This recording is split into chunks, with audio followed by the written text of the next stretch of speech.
Third normal form क्या होता है। थर्ड नॉर्मल फॉर्म में जाने के लिए हमको फर्स्ट और सेकंड नॉर्मल फॉर्म के जो भी कंडीशन है उसको पूरा करना पड़ेगा। जिस हिसाब से अगर हम ग्रेजुएशन में जाना चाहते हैं तो पहले हमें 10th और 12th को पास करना पड़ेगा, उसके बाद ही हमारे पास ऑप्शन आता है ग्रेजुएशन में जाने का।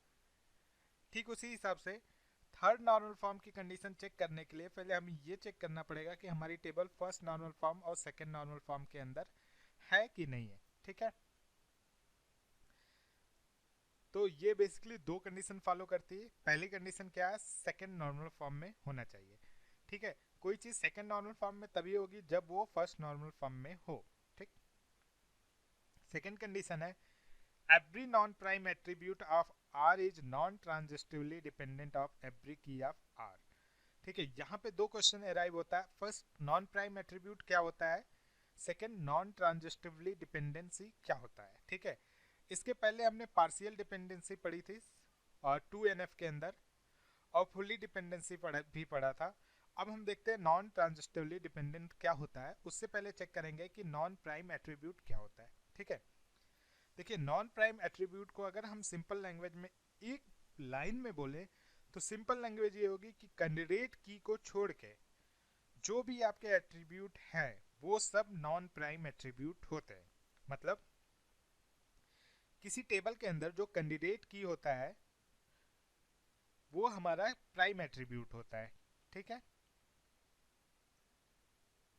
और कैंडिडेट की को छोड़ के जितने भी हमारे एट्रीब्यूट या कॉलम रह जाते हैं उनको हम क्या कहते हैं, नॉन प्राइम एट्रीब्यूट।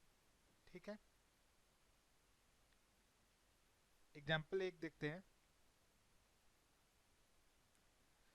देखिए ये एक टेबल है जिसमें patient ID, automatic increment, patient name, patient की ईमेल आईडी और पेशेंट का मोबाइल नंबर है। ठीक है, तो इसमें हमने पेशेंट आईडी को प्राइमरी की बना लिया है। ठीक है, तो जब हमने पेशेंट आईडी को प्राइमरी की बना लिया तो ये हमारा एक प्राइमरी एट्रीब्यूट हो गया। ठीक है,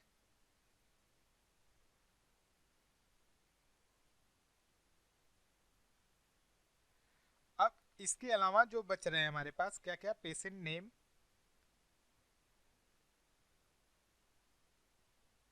पेशेंट की ईमेल आईडी,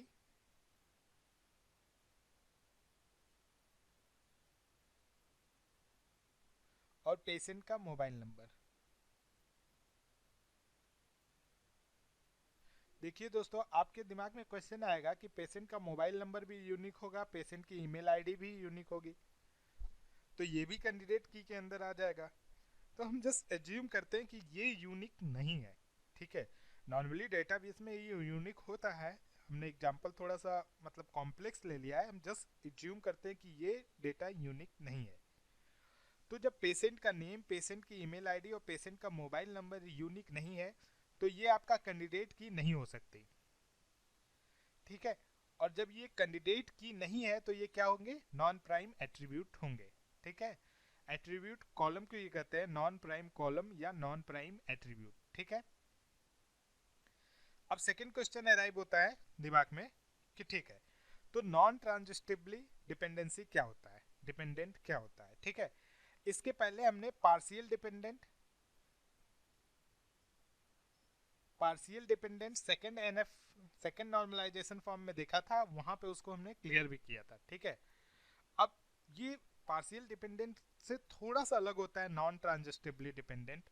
वो कैसे देखते हैं इसको, दोस्तों आराम से समझिएगा। देखिए डॉक्टर की आईडी है, डॉक्टर के आईडी के ऊपर डॉक्टर का नाम डिपेंड करेगा और डॉक्टर का मोबाइल नंबर भी डॉक्टर की आईडी के ऊपर डिपेंडेंट करेगा और डॉक्टर का डिपार्टमेंट भी डॉक्टर की आईडी के ऊपर डिपेंडेंट करेगा। लेकिन उस डिपार्टमेंट का हेड कौन है उसका नाम जो है किस पे डिपेंडेंट करेगा, डॉक्टर के डिपार्टमेंट में। मतलब आप समझ रहे हैं, यहाँ पे जो डॉक्टर की आईडी है वो क्या है, हमारी प्राइमरी की है, प्राइम एट्रीब्यूट है, और इसके अलावा जितना है सब नॉन प्राइम एट्रीब्यूट है। मतलब डॉक्टर की जो आईडी है इसको हमने प्राइमरी की बनाया है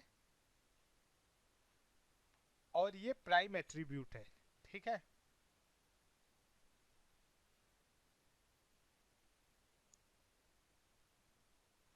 और इसके अलावा डॉक्टर का नेम,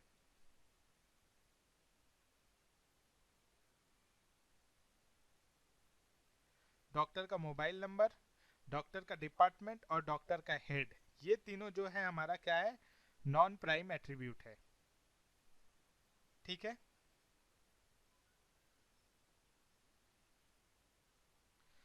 अब अगर हम नॉन ट्रांजिस्टिवली डिपेंडेंट को एक लैंग्वेज में समझे, एक लाइन में बोले, तो हम ये कह सकते हैं कि जब नॉन प्राइम एट्रीब्यूट पे इनडायरेक्ट डिपेंडेंट होता है, ठीक है, तो वहां पे नॉन ट्रांजिस्टिवली डिपेंडेंट पाया जाता है। मतलब देखिए, डॉक्टर की आईडी है,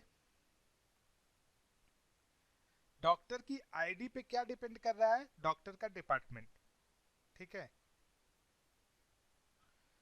और डॉक्टर के डिपार्टमेंट पे जो है, डिपार्टमेंट का हेड का जो नाम है, जो भी डिपार्टमेंट हेड है वो डिपेंड कर रहा है।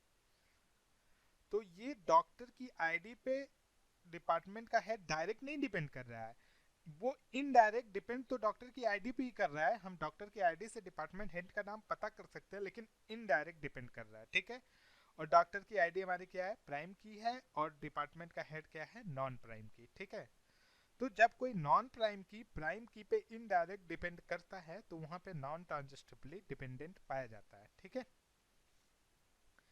इसको इस तरह भी हम समझ सकते हैं, जैसे डॉक्टर की आईडी एक्स पे कौन डिपेंडेंट कर रहा है, डॉक्टर का डिपार्टमेंट वाई, और डॉक्टर का डिपार्टमेंट पे हेड ऑफ डिपार्टमेंट डिपेंड कर रहा है। ठीक है, तो ये X ten to Z indirectly depend कर रहा है, और ये आपका प्राइम की एट्रीब्यूट, और ये आपका नॉन प्राइम की एट्रीब्यूट। ठीक है, तो एक लाइन में हम सीधे बोलें तो indirectly sorry, non prime attribute में जो है वो इनडायरेक्टली डिपेंडेंट करता है। तो हम इसको दूर कैसे कर सकते हैं, इसको हम कैसे हटाएंगे?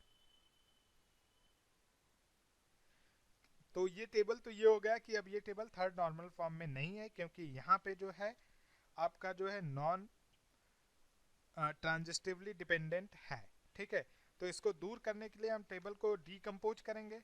डीकम्पोज मीन्स ब्रेक करेंगे, इसको दो पार्ट में हम तोड़ देंगे। ठीक है, किस किस पार्ट में हम तोड़ेंगे इसको, पहले एक डॉक्टर का टेबल बनाएंगे। ठीक है, इसमें क्या है, डॉक्टर की आईडी है, डॉक्टर का नेम है, डॉक्टर का मोबाइल नंबर है, और डॉक्टर का डिपार्टमेंट है। ठीक है, दूसरा टेबल डिपार्टमेंट नाम से बनाएंगे, उसके अंदर क्या क्या होगा, डॉक्टर का डिपार्टमेंट होगा और डिपार्टमेंट ऑफ हेड होगा। ठीक है, अब ये देखिए, हमारा डॉक्टर का डिपार्टमेंट यहाँ पे क्या सुपर की तरह काम कर रहा है क्या?